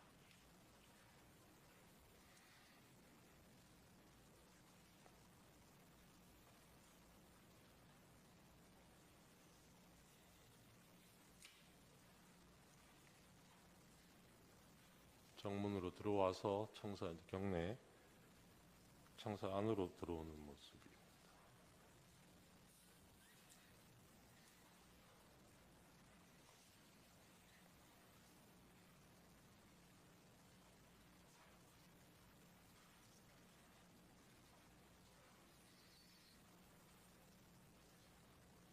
계엄 군인들이 좀 개인 화기들로 무장하고 있는 점도 영상으로 확인이 되고 있습니다.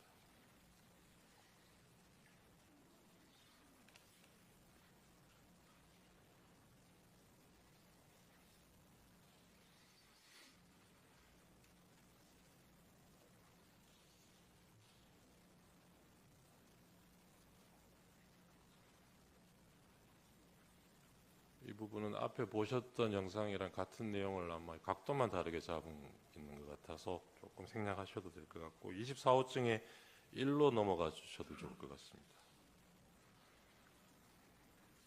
네, 이 부분은 선관위 선거정보센터 CCTV 영상 파일인데요. 시간은 그날 10시 32분부터 33분 사이입니다. 이게 서버실인데 군인들이 서버실 내로 들어오는 장면입니다. 아까 정문으로 들어왔던 시간하고 비교해 보시면 들어오자마자 이 바로 서버실로 시간상으로는 그렇게 이동을 한 것으로 보입니다.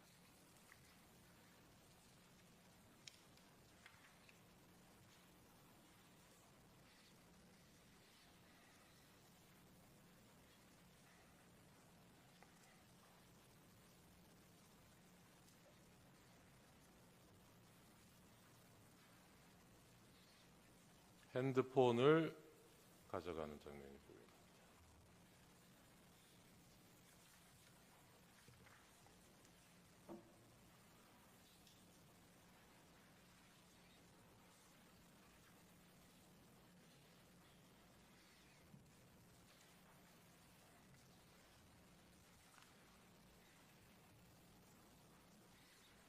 (24호증에) 3 보고 계십니다.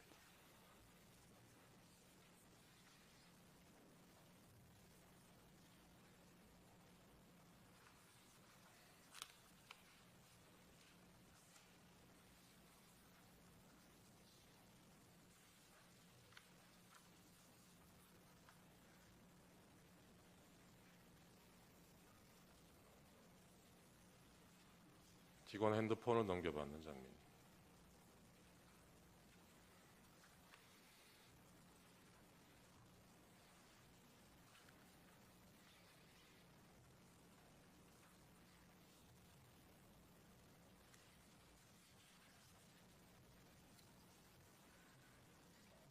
다음 24호증의 13입니다. 선관위 선거정보센터 CCTV 영상인데요.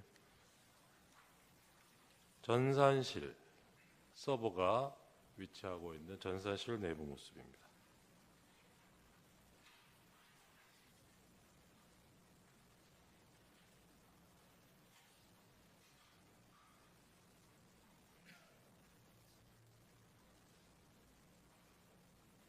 방첩사 군인들로 보이는데요. 서버 사진을 찍고 있는 장면입니다.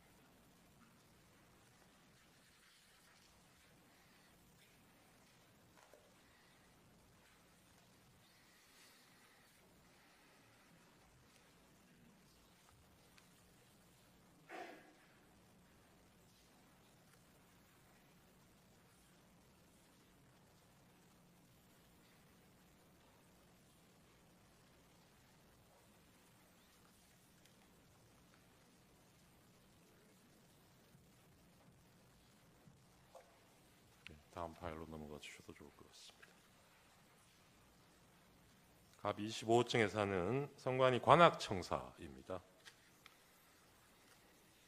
여기 12월 4일 00시 29분부터 30분 사이의 영상인데요. 여기에서도 무장한 계엄군 수십 명이 관악청사로 진입하는 모습을 확인하실 수 있습니다.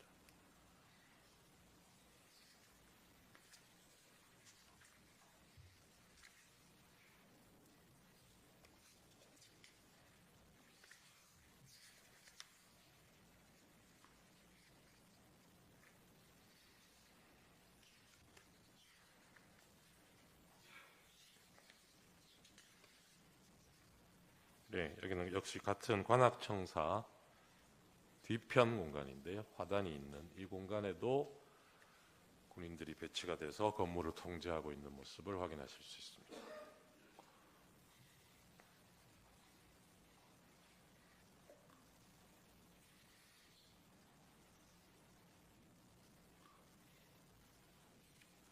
네. 다음 갑 26호증의 2입니다. 여기는 선관위 수원에 있는 선거연수원 건물입니다. 본관동 1층 현관 앞에 설치된 CCTV 영상인데요. 12월 3일 밤 11시 31분부터 32분 사이 영상입니다. 선거연수원에 경찰들이 집결해서 지휘관 지시를 받아서 이동하는 모습입니다.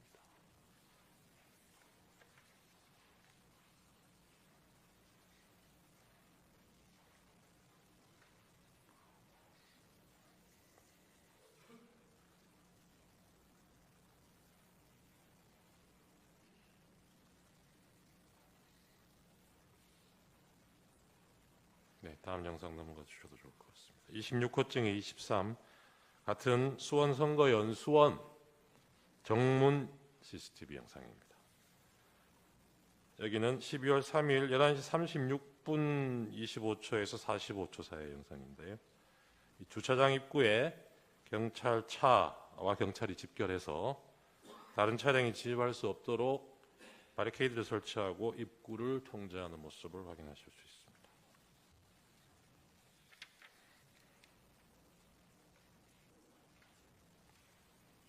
다음 영상. 이어진 영상도 26호증의 26인데 같은 위치고요. 시간이 이때는 날이 바뀌고 새벽 1시 42분부터 43분 사이 영상입니다.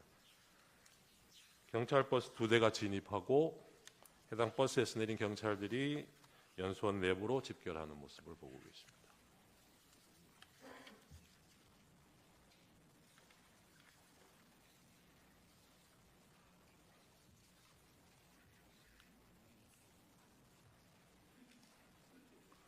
다음 넘어가셔도 좋을 것 같습니다.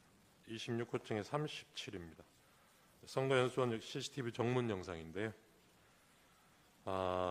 날이 밝아오는 11월 4일 07시 12분 13분 사이 영상입니다. 경찰 버스 한 대가 선관위 선거연수원을 빠져나가고 있는데 그 이후에도 경찰차 한 대가 정문에서 대기 중인 모습을 보실 수 있습니다. 이상 영상 증거 설명을 마치겠습니다. 그 청구인 측이에요. 한 가지 확인하겠습니다. 네. 아까 을호증, 을1호증부터 을8호증까지 증거 동의한다 하셨죠? 네, 그렇습니다. 이쪽 치시면 보이는. 그렇다면 제가 네. 증거 채택 범위를 잘못 말한 것 같습니다. 아까 채택된 것에 더해서 을1호증의 3, 을2, 을3호증 1 내지 6, 을4도 추가로 채택합니다. 더 쉽게 말해서 을1호증 1부터 을8호증까지 다 채택한다. 그런 뜻이 되겠습니다. 이 채택된 서정과 영상에 대해서 피청구인 측에서 서정 요지와 영상 재생하십시오. 우선 반대신문 기회가 부여되지 않은 진술에 대해서 청구인 측이 소개 진술을 한 것에 대해서 이후 우리 심판 과정에서 상세하게 반박이 이루어질 예정이겠습니다만은 우선 짧게 말씀드리면은 청구인 측은 대통령의 헌법상 권한으로 헌법에 기재된 비상계엄에 대해서 내란 몰이로 수사를 하면서 며칠 뒤인 7일, 8일에 전격적으로 구속이 이루어지고 모두가 이런 상황에서 무서워하면서 책임 전가를 하고 있는 상황 속에서 진술이 이루어진 것들을 지금 보이고 있다고 하겠습니다. 이런 뒤집힌 상황은 문제된 계엄이 과거의 통념과 같은 그런 정식의 계엄이 아니라는 것을 오히려 보여준다고 하겠습니다. 기타 영상에서 분절적인 부분이라든지 문제점에 대해서는 차후 상세히 말씀드리도록 하겠습니다. 오늘 피청구인 측의 PPT를 사용하여 서중 중 일부에 대한 요지를 진술하도록 하겠습니다. 을 제1호증의 1은 2024년 10월 국정원이 발표한 선관위 투개표 시스템 보안 점검 결과에 관한 것입니다. 2023년입니다. 죄송합니다. 보안 점검 결과 해킹을 통해 유권자 등록과 투표 여부를 관리하는 통합 선거인 명부 시스템의 내용을 변경할 수 있었고, 투표관리관 도장의 이미지를 절취하여 실제 사전투표 용지와 동일한 투표지를 얼마든지 만들어낼 수 있었습니다.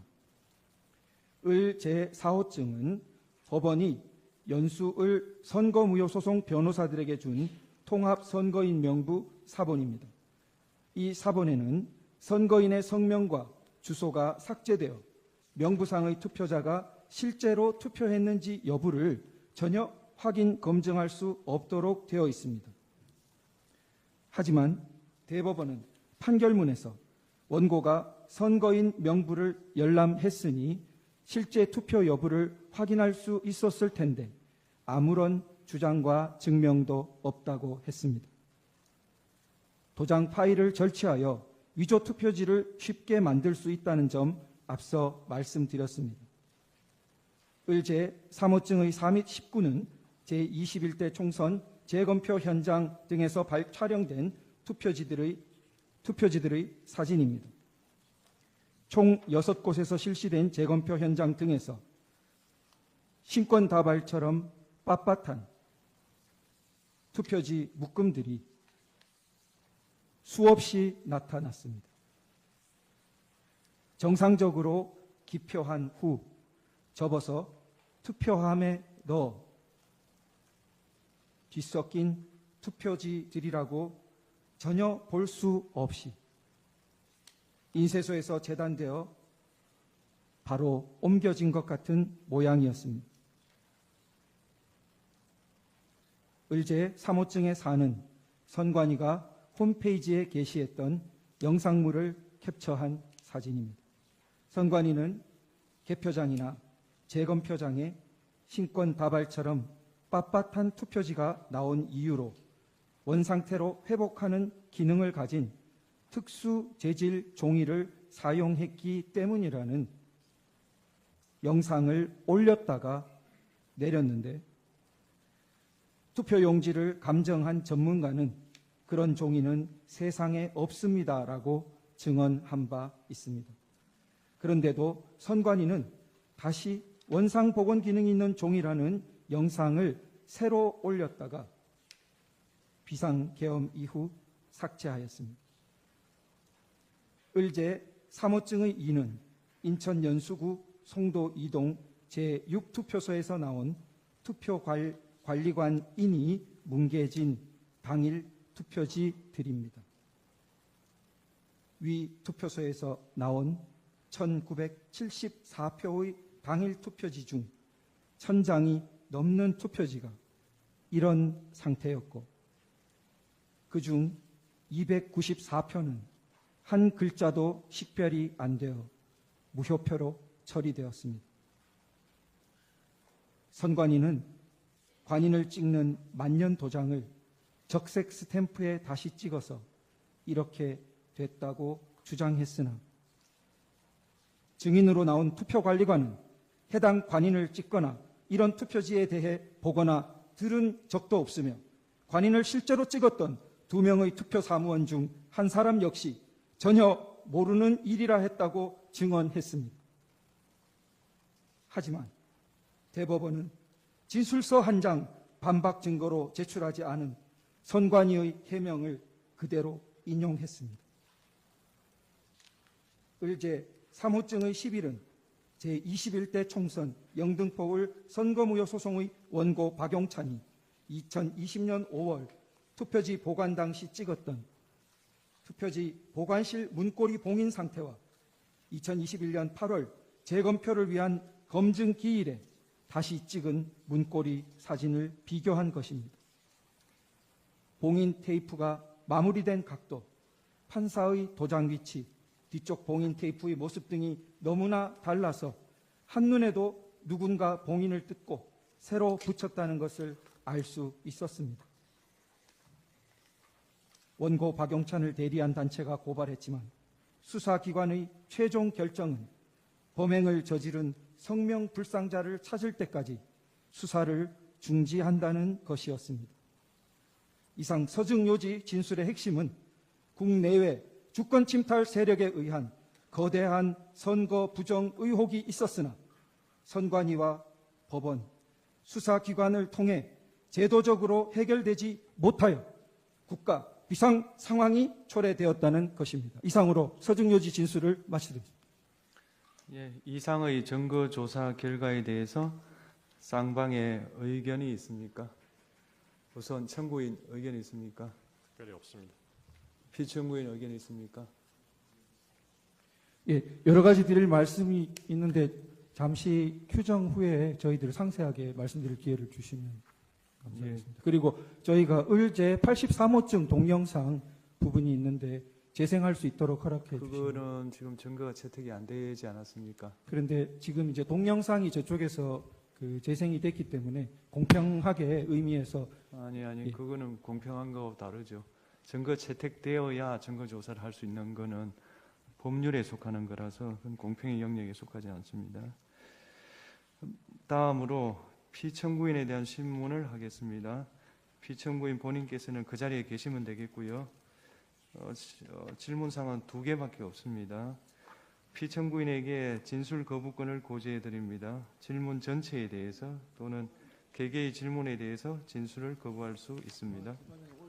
신문이 예정돼 있지 않았던 상황으로 알고 있는데요. 제가 지난밤에 오늘 발언 기회를 줄 수 있느냐 협의할 때 분명히 말씀드렸습니다. 재판장께서 하시면 제가 2가지만 아는 대로 묻겠습니다. 말씀을 드리겠습니다. 네네. 네. 첫 번째 질문은 국가 비상 입법기구 관련 예산을 편성하라는 쪽지를 기획재정부 장관에게 준 적이 있으십니까? 저는 이걸 준 적도 없고, 그리고 나중에 이런 계엄을 해제한 후에 한참 있다가 언론에 뭐 이런 메모가 나왔다는 것을 기사에서 봤습니다. 근데 그 기사 내용도 조금 부정확하고, 그러면은 이거를 만들 수 있는 사람은 국방장관밖에 없는데, 국방장관이 그때 이제 구속이 돼 있어서 구체적으로 확인을 못했습니다. 그런데 그 내용을 보면 좀 그 내용 자체가 좀 서로 좀 모순되는 것 같기도 하고, 그런데 하여튼 뭐 그 부분에 대해서는 그렇습니다. 뭐 자세하게 또 물어보시면은 제가 아는 대로 답변을 드리겠습니다. 예. 2번째 질문, 마지막 질문 드리겠습니다. 본인께서는 이진우 수방사령관, 곽종건 특전사령관에게 계엄 선포 후 계엄 해제 결의를 위해 국회에 모인 국회의원들을 끌어내라고 지시한 적이 있으십니까? 없습니다. 네. 네, 그러면 마치겠습니다. 오늘 변론은 이것으로 마치고 양측 대리인께서 추가로 하시고 싶은 말씀이 있으십니까? 우선 청구인 대리인 있으십니까? 네. 피청구인 측은 지난 2차 변론에서부터 다양한 부정선거 의혹에 대해서 제기하고 있습니다. 그리고 어제 오늘 선거 부정 논리를 뒷받침하는 다수의 증거와 증인도 신청했습니다. 하지만 대법원 및 사법기관 판단을 통해서 모두 근거 없는 주장으로 판단된 사안들에 대한 것입니다. 저희 청구인 측 대리인단은 피청구인 측의 선거 부정에 관한 주장은 아무런 근거가 없을 뿐만 아니라 이 사건 탄핵 심판의 쟁점이 아니라고 생각합니다. 가사 선거 부정이 있다고 해도 피청구인이 비상계엄을 선포한 것, 병력을 동원해서 국회에 침입한 것 등 이 사건 소추 사유를 전혀 정당화시킬 수 없습니다. 선거 부정의 사유는 피청구인 스스로 발표한 계엄 선포 사유에도 등장하지 않았습니다. 계엄 선포 도발에 실패한 이후에 비로소 자신의 행위를 정당화하기 위해서 그런 사유로 등장한 것입니다. 사실 선거 부정을 저지를 수 있는 가장 큰 위험을 가지고 있는 존재는 선거관리위원회가 아닙니다. 그보다 더욱 큰 힘을 가지고 있는 기관, 행정부이며 국가정보기관이며 이들을 지휘하는 대통령입니다. 중앙선거관리위원회를 독립된 헌법기관으로 만든 것은 대통령과 행정부 그리고 정보기관으로부터 선거관리의 독립성을 보장하기 위한 취지였습니다. 지금의 상황은 오히려 선거 부정의 위험이 더욱 더 큰 기관이 선거 부정을 막고 방어하는 기관에게 선거 부정을 저질렀다고 비난하는 형국입니다. 이 사건 탄핵 심판은 수많은 국민들이 듣고 바라보고 있습니다. 그래서 피청구인 측의 기이한 부정선거 주장을 그대로 방치하기는 어렵습니다. 국민들에게 미치는 해로운 영향 때문입니다. 선거 공정성은 우리 민주주의의 생명이며 핵심입니다. 그것을 함부로 쓰레기통 속에 구겨 넣는 주장을 방치한다면 우리 민주주의도 어느 순간 같은 운명에 처할 수밖에 없습니다. 우리 대한민국의 민주주의 헌정 질서를 보호할 필요가 있는 것입니다. 사람이 가득 찬 극장 안에서 불이야라고 소리치면 수많은 사람을 해칠 수 있습니다. 현재 대한민국의 국가적 혼란 속에서 선거 부정의 음모론은 우리 공동체 자체를 파괴할 수 있습니다. 최근 서울 서부지방법원에서 발생한 폭도들의 만행은 이와 유사한 무책임한 주장들이 초래한 결과라고 할 것입니다. 존경하는 재판장님, 재판관님, 선거 부정론은 사법부와 검찰의 판단까지도 믿지 못하며 객관성이 없는 무리한 의혹을 제기하는 집단의 일방적 주장입니다. 이 사건 탄핵 심판의 쟁점이 아닐 뿐만 아니라 탄핵 심판 이후 오랫동안 대한민국 민주주의를 해칠 수 있는 무책임한 주장입니다. 더 이상 선거 부정의 의혹 제기 그리고 그와 관련한 증거 신청은 적절하게 제한해 주실 것을 요청드립니다. 이상입니다. 예, 피청구인 하시고 싶은 말씀. 재판장님, 저희 청구인 증인 네. 다음 기일부터 이제 관련자들 증인 신문이 이루어질 텐데 김용현 증인은 뭐 변론으로 하더라도 나머지 증인들의 경우에는 피청구인이 군통수권자 지위에 있으면서 선언했던 이 계엄 선포 당시에 피청구인으로부터 여러 국회, 특히 국회 계엄 해제 요구 의결을 방해하기 위해서, 저지하기 위해서 구체적인 지시를 받았던 사람들이 여러 사람 있습니다. 이런 사람들이 증인을 하게 될 텐데 피청구인이 앞으로도 이제 심판정에 출석을 하게 되면 그 면전 상태에서는 사실대로 진술하기가 좀 어렵지 않을까 걱정이 됩니다. 그런 점을 고려하셔서 피청구인을 퇴정한 상태에서 신문이 이루어지게 해주시거나 그것이 어렵다면 적어도 피청구인과 증인이 직접 눈을 마주치지 않을 수 있도록 가림막 같은 걸 설치한 상태에서 증인 신문이 이루어질 수 있도록 해주시기 바랍니다. 예, 재판부 평의를 거치겠습니다. 피청구인 측 하시고 싶은 말씀 있으십니까? 탄핵 재판이라는 게 형사 소송 절차 준해서 하는 것이고 또 제가 지금 직무 정지된 상태이기 때문에 어떤 영향력도 행사할 수 없습니다.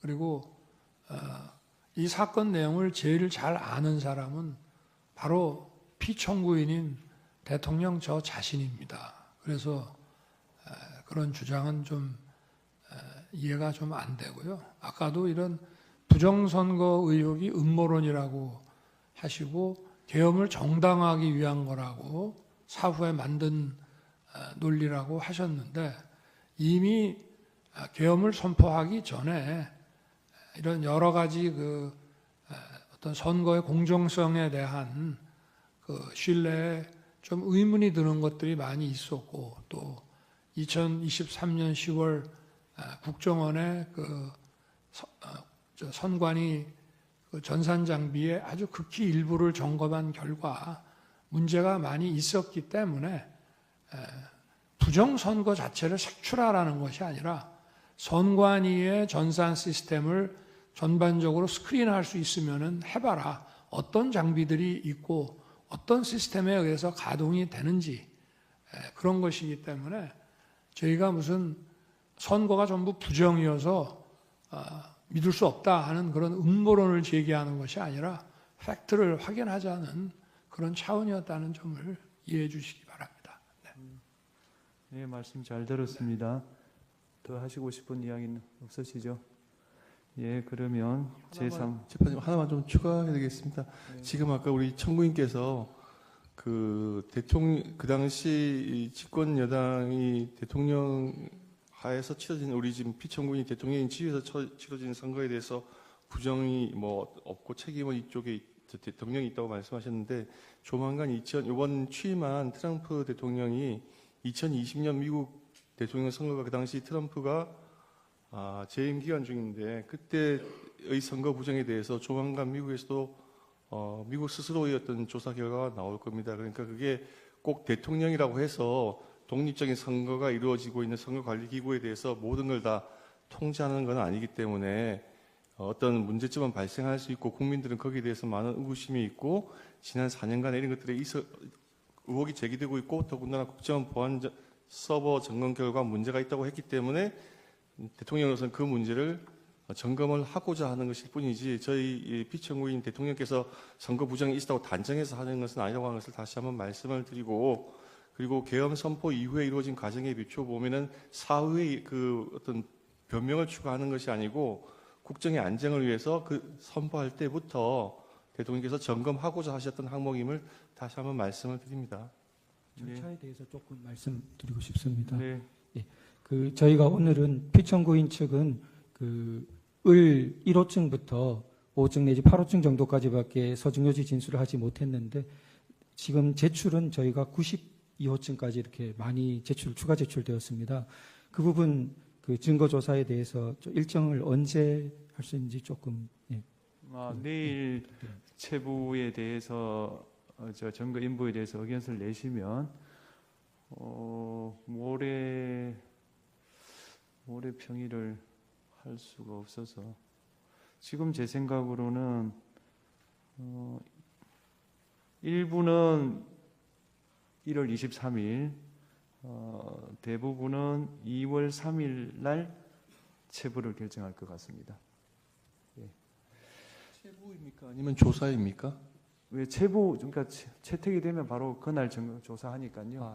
같은 날이라고 보시면 되겠습니다. 이상으로 청구인 측에서 보여준 그 영상에 대해서 제가 그냥 짧게 한 말씀만 이해를 돕는 차원에서 잘 봤습니다. 그런데 아까 그 군인들이 본청사에 진입을 했는데 직원들이 좀 저항을 하니까 스스로 이렇게 나오지 않습니까? 얼마든지 더 들어갈 수 있는데도 저게 이 점을 좀 국회의 의결을 방해했다는 얘기를 자꾸 소추인 측에서 또 지금 민주당에서 하고 있는데 저는 그런 말씀을 하나 드리고 싶습니다. 가사 그러면 12월 3일, 4일 그 밤에 그 내려진 의결을 군을 투입해서 방해했다고 한다면은 그럼 그걸로 이제 더 이상 계엄 해제 요구를 못하고 계엄이 쭉 그냥 가는 것이냐? 저는 그렇지 않다고 봅니다. 대한민국에서 국회와 언론은 대통령보다 훨씬 강한 초갑입니다. 만약에 제가 무리를 해서 계엄 해제 요구 의결을 못하게 한다 해서 국회 아니라 다른 장소에서도 할 수 있고 그 이후에 얼마든지 계엄 해제 요구를 할 수가 있습니다. 그러고 그거를 만약에 막았다고 한다면 그거는 정말 뒷감당을 할 수 없는 일이라고 저는 생각합니다. 그래서 계엄 해제 요구를 막았다, 여러 가지 이런 증언들을 막 이렇게 모아가지고 그렇게 얘기를 하시는데 계엄 해제 요구 결의가 사실은 저도 그 방송을 보고 있었습니다마는 의원들 사이에서도 국회의장과의 관계에서 아니 빨리 합시다. 그리고 또 우원식 의장은 아니 그래도 절차는 밟아야 되는 거 아닙니까? 이렇게 하면서 좀 국회법에 딱 저기 맞지 않는 그런 아주 그 신속한 그런 결의를 했거든요. 그렇지만 저는 그거를 보고 바로 군을 철수시켰습니다. 그래서 국회 마당에 있던 사람들이 나갔고요. 그리고 아까 뭐 국회의장 공관 옆에 군인들이 지나가면서 마치 뭐 국회의장을 새벽 2시에 뭐 체포할 것처럼 그게 아마 제가 볼 때는 퇴각하는 과정에서 일어난 일이 아닌가 싶고요. 제가 드리고 싶은 말씀은 그거를 그 당시에 막거나 연기한다고 해서 그게 막아지는 일이 아니라는 점을 말씀을 드리고 싶습니다. 네, 말씀 잘 들었습니다. 이상으로 제3차 변론기일을 마치겠습니다. 다음 기일은 1월 23일 목요일 오후 2시고 그날은 2시 반에 정인 김용현에 대한 정인신문을 하도록 하겠습니다. 이상입니다.